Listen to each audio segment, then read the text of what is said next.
This is video number 18 in the value creation series where we cover holding period inflows and outflows.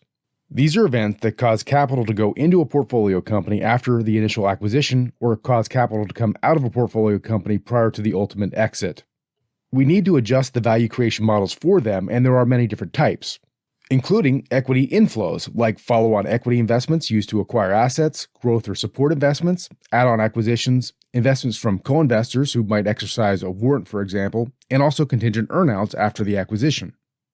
There are debt inflows, which increase debt during the holding period. They include raising debt to acquire assets or finance new projects, growth debt like venture debt, debt used to fund add-on acquisitions or complete dividend recapitalizations, financing existing debt with new lenders, and other items like revolving lines of credit.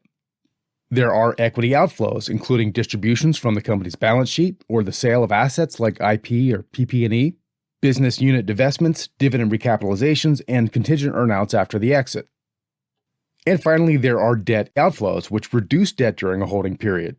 They include the regular principal payments that companies make during a holding period, large debt payoffs with cash on the balance sheet, proceeds from asset sales or business unit divestments, and again, refinancing existing debt with new lenders.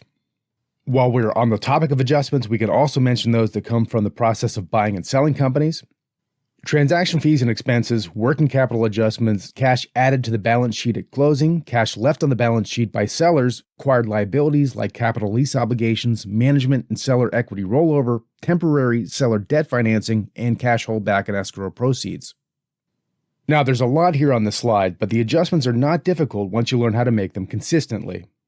This video demonstrates 3 of them, with a company that first receives a support equity investment, then completes an add-on acquisition that is funded with both equity and debt, and then during the holding period makes an equity distribution to shareholders.